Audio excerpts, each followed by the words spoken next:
Current pass करेंगे तो there is a electric arc produced. तो आपके पास electric arc generation of high temperature, जब करंट पास करेंगे एक स्पार्क क्रिएट होगा, हाई टेम्परेचर डेवलप होगा, which leads to melting of gold rod, melting of that metal.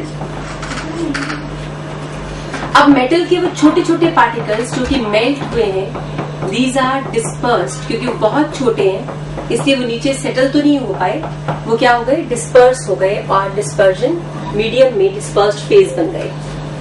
What we have done is metal rod, water, small amount of electrolyte KOH और KCl, ice bath is all around. अब जब आपके पास metal पिघल गया तो पिघलने के बाद मेटल के ड्रॉपलेट या ग्लोब्यूल्स नीचे भी बैठ सकते थे, लेकिन बाहर इतना ठंडा टेम्परेचर क्रिएट किया गया है कि वो ग्लोब्यूल बनते ही जैसे छोटा सा ड्रॉप बनेगा वो जम जाएगा, फ्रीज कर जाएगा। और आपको पता है दो सॉलिड आपस में कभी नहीं जुड़ते, लिक्विड लिक्विड स्टेट होता है, दोनों मोल्टन हो तो मिक्स होकर एक बड़ा मॉलिक्यूल बन सकते हैं या ड्रॉपलेट बन सकते हैं, लेकिन जब दोनों ही सॉलिड है फिर कभी मिक्स नहीं होते। तो वो गोल्ड जो है इससे पहले कि वो नीचे सेटल होता, हैवी होता, उससे पहले ही वो क्या हो गया, फ्रीज हो गया। अब frozen gold particle is not going to join, इसलिए वो पार्टिकल्स छोटे छोटे से पार्टिकल्स पानी में हैंग हो गए, तो हम कहेंगे हमारे पास कौन सी सोल बन गई, gold sol is formed, right. अब आपके पास गोल्ड सोल में मैंने आपको बताया था, gold sol is of which type sol, gold sol is a multimolecular sol, it is a multimolecular sol, right? Small amount of electrolyte that is added, it is to stabilize the soul. Yes, माना centre आप कुछ पूछना चाह रहे थे?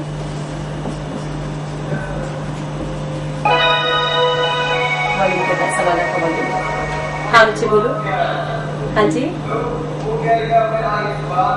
Ice bath. हाँ। इसका मतलब होता है कि चारों तरफ से ये जो बीकर्स है ना, इसको चारों तरफ बर्फ में रखा गया, बर्फ के कंटेनर में रखा गया, आइस बाथ, ठीक है।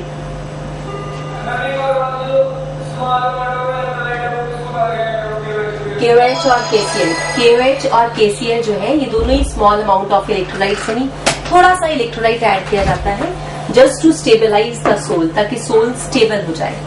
To stabilise that sol we have added this small amount of electrolyte. हाँ जी बेटा बोलो।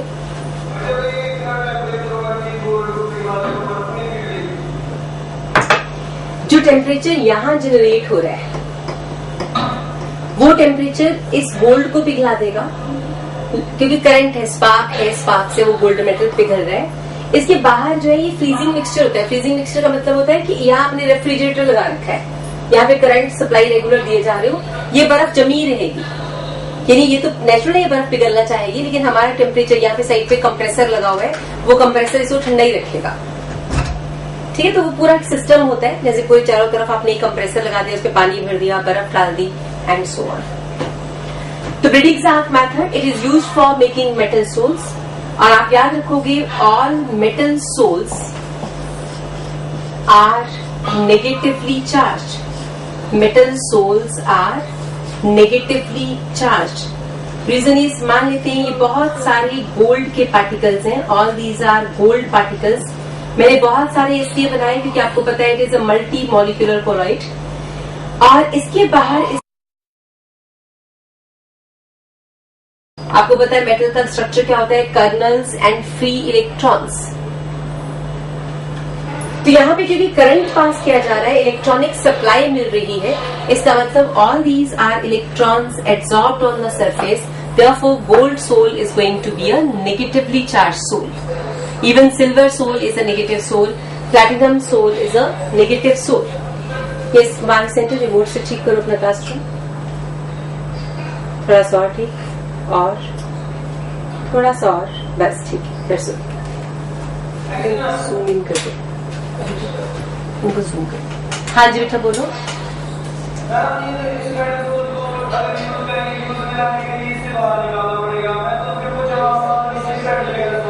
हाँ वो तभी तो हमने थोड़ा सा इलेक्ट्रोलाइट, देखो अब हमने गोल्ड के पार्टिकल के ऊपर इलेक्ट्रॉन डाल दिए, बहुत सारे इलेक्ट्रॉन्स हैं, अब जितने भी पार्टिकल्स हैं सबके ऊपर इमेजिन करो नेगेटिव चार्ज है, तो नेगेटिव नेगेटिव एक दूसरे को क्या करेगा, रिपल्शंस, और जब वहां पे रिपल्शंस होंगी they are not going to settle down. ठीक है, तो this is about Briggs-Arc method, peptization first and then we have Briggs-Arc method. Another method that is C, dispersion का तीसरा मेथड है हमारे पास, that is colloid mill, that is called colloid mill. हाँ जी बेटा,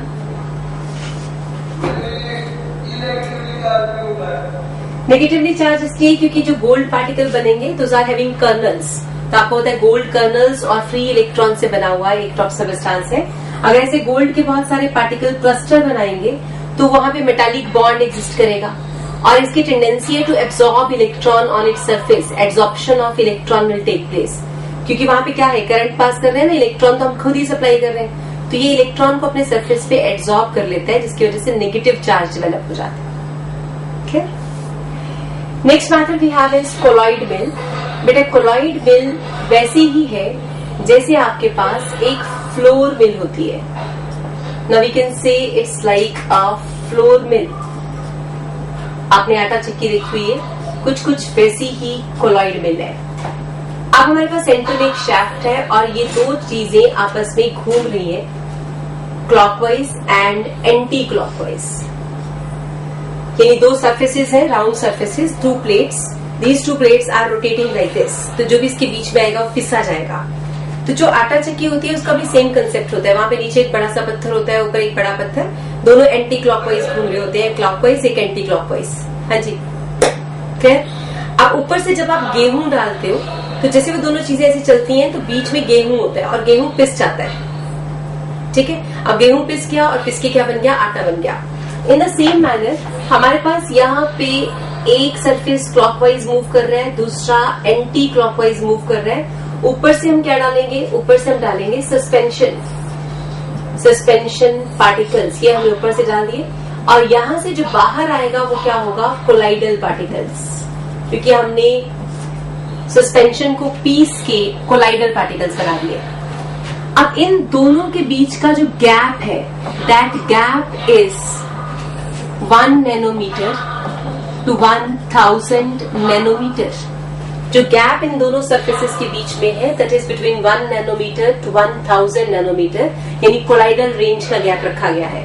अगर आप इसमें मान लो 2 नैनोमीटर कर दोगे तो 2 नैनोमीटर का गैप है, इसका मतलब जितने पार्टिकल्स बनेंगे वो 2 नैनोमीटर के आसपास होंगे, 5 nanometre, 100 nanometre, it depends on our choice. हम इस गैप को एडजस्ट कर सकते हैं। जैसे फ्लोर मिल में क्या होता है, गेहूं को जब पीसते हैं, अगर बहुत बारीक आटा पीसना हो, बहुत बारीक यानी fine flour you want to have, in that case they will decrease the gap, वो उस गैप को कम कर देते हैं और आपको बहुत बारीक सा आटा मिलेगा।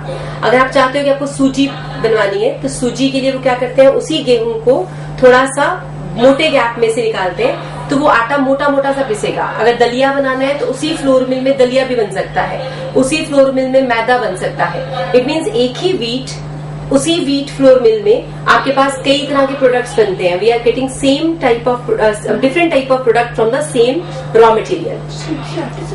सूजी आटे से बनती है, मैदा आटे से बनता है, दलिया आटे से, गेहूं से, दलिया आटे से, गेहूं से बनता है, और आटा तो आटा गेहूं से बनता ही है। ठीक है, एक ही गेहूं, सेम गेहूं आपके डिफरेंट प्रोडक्ट्स को आगे जनरेट करता है, सिर्फ उसमें साइज ऑफ पार्टिकल का ही फर्क है। यानी है सब स्टार्च, सूजी भी स्टार्च है, गेहूं का आटा बनता है तो भी स्टार्च है, मैदा है तो भी स्टार्च है, इवन योर दैट दलिया जो खाते हैं पॉरेज, वो भी स्टार्च ही है।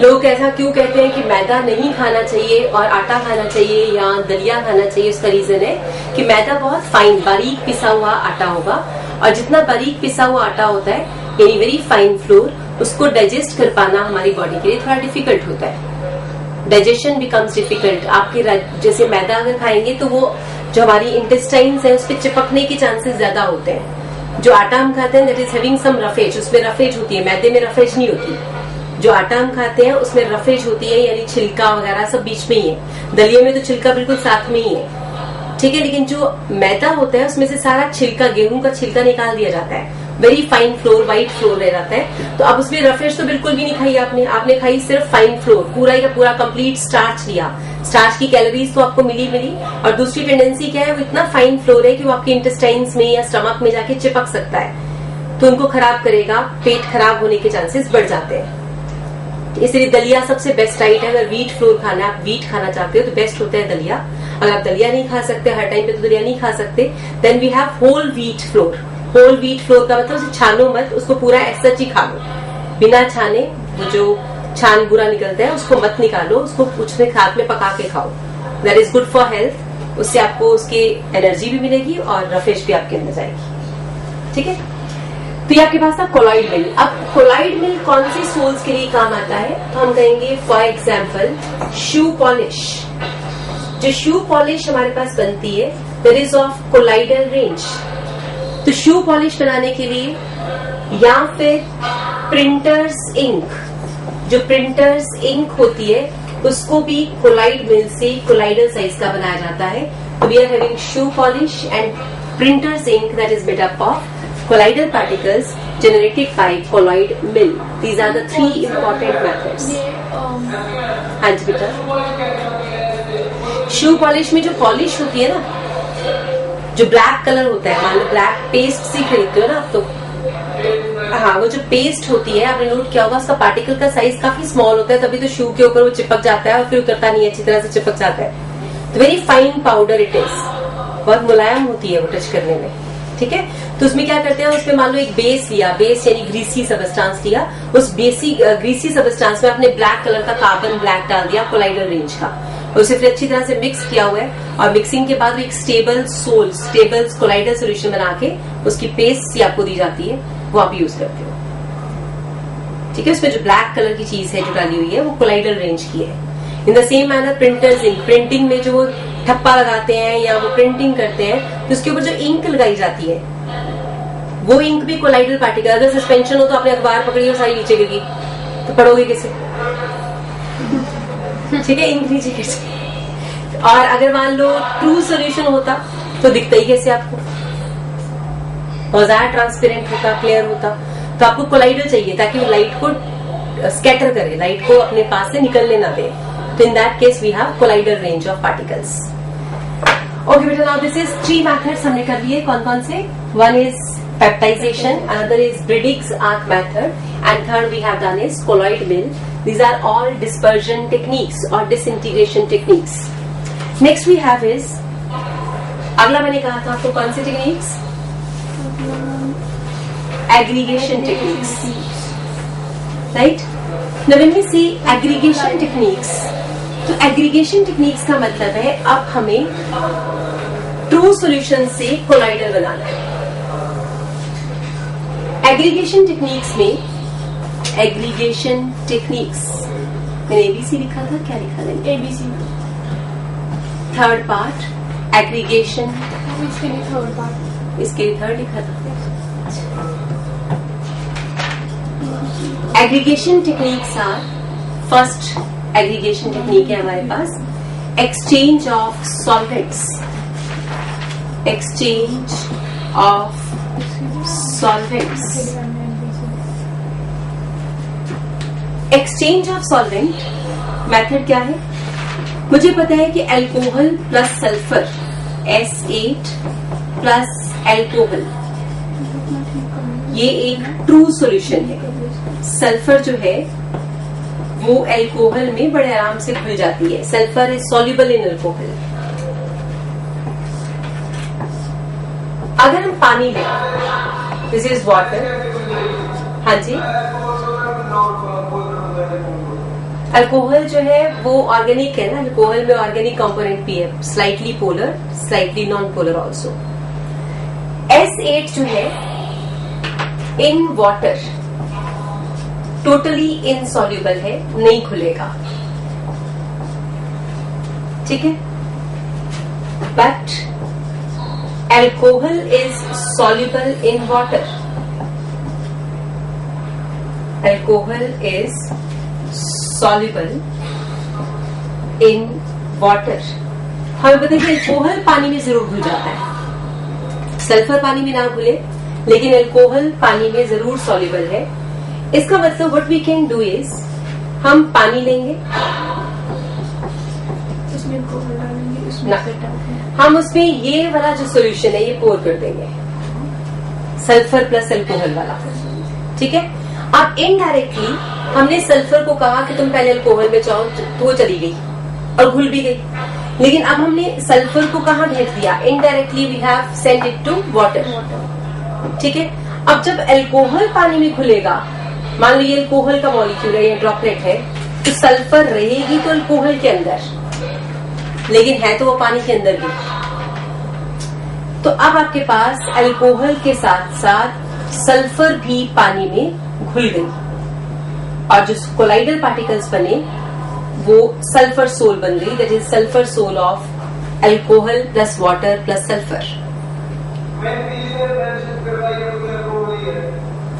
हाँ, जहां जहां सल्फर आपको नजर आए वो अल्कोहल के अंदर ही है,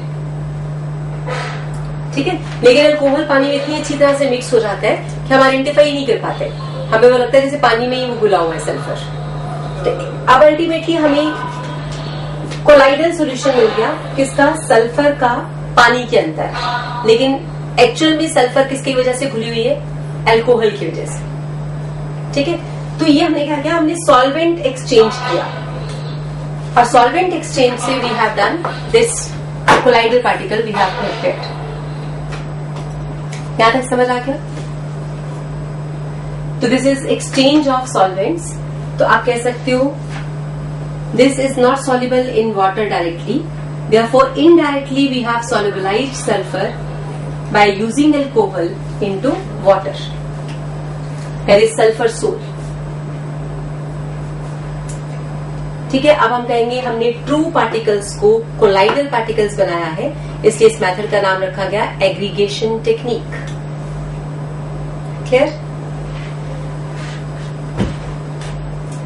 next is excessive cooling. Next method हमारे पास है excessive cooling. Excessive cooling technique क्या है? मान लेते हैं हम मरकरी जो कि लिक्विड है, इन वाटर हम मरकरी का किसी वाटर में या किसी और लिक्विड में कोलाइडल सोल बनाना चाहते हैं। तो मरकरी की टेंडेंसी है कि वो इकट्ठा होता है, ग्लोब्यूल बनाता है और नीचे सेटल हो जाता है, वो कभी कहीं पे भी खुलता नहीं है, it's not soluble at all. तो what we can do is, हम mercury in water colloidal sol बनाना चाहते हैं, तो हम मरकरी के वेपर्स को आइसिंग कोल्ड मिक्सचर यानी आइस कोल्ड मिक्सचर में एकदम से डालेंगे, ठीक है। अब जब मरकरी के वेपर्स को जब आइस कोल्ड मिक्सचर में डालोगे तो मरकरी एकदम से फ्रीज हो जाएगा, एंड फिर हमें पता है कि जो सॉलिड फ्रोजन मरकरी है वो तो आपस में नहीं जुड़ेगा, जुड़ता तो तभी है जब वो लिक्विड स्टेट में था।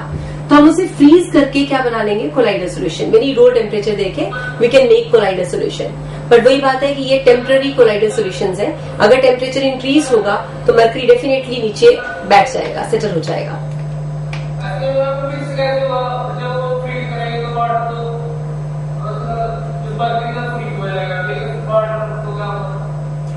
वाटर तो आइस कोल्ड मिक्सचर, पानी लिया आपने, लिक्विड लिया एक, ठीक है, उसमें मरकरी के वेपर्स पास कर रहे हैं, हम एक साइड से मरकरी के वेपर्स को भेज रहे हैं और चारों तरफ आइसिंग मिक्सचर है, बहुत ठंडा टेम्परेचर है। जब टेम्परेचर बहुत ठंडा है और उसमें थोड़ा इलेक्ट्रोलाइट तो डाला ही जाएगा ना, और आपको पता है कि डिप्रेशन इन फ्रीजिंग पॉइंट, अगर इलेक्ट्रोलाइट डाला तो freezing point of water will be 0 less than 0, ठीक है। यानी पानी अभी 0 डिग्री पे फ्रीज नहीं हुआ, लेकिन मान लेते लेट्स सपोज -10 डिग्री मान लो हमने टेम्परेचर कर दिया, तो freezing point of that solution is not -10, पानी का फ्रीजिंग पॉइंट कितना बना दिया हमने, -30 degree let suppose.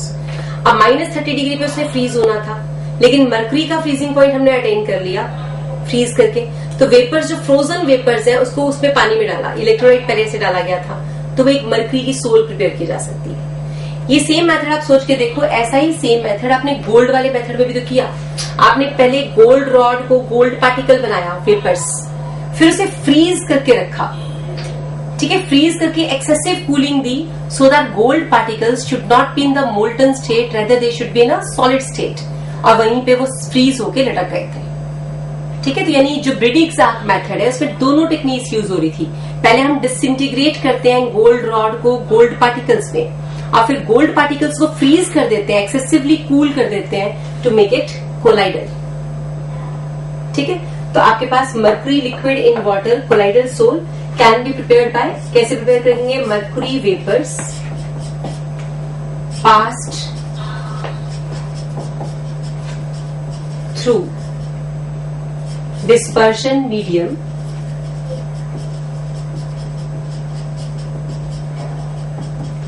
in low temperature conditions.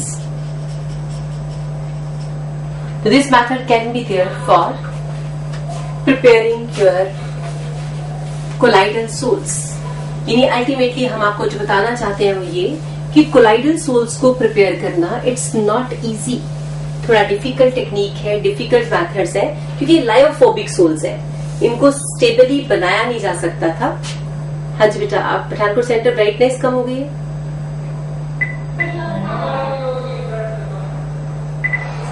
Packet losses,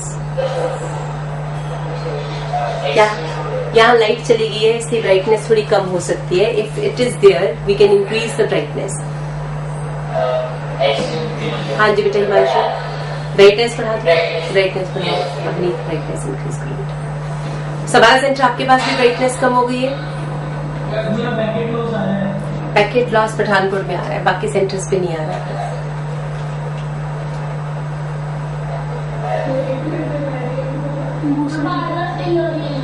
still हो रही है, एक मिनट ठीक करते हैं, कर दिए।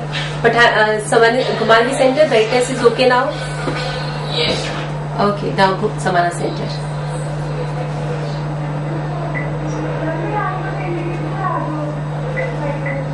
अभी बेटे टर्न बाय टर्न सबकी बढ़ रही है।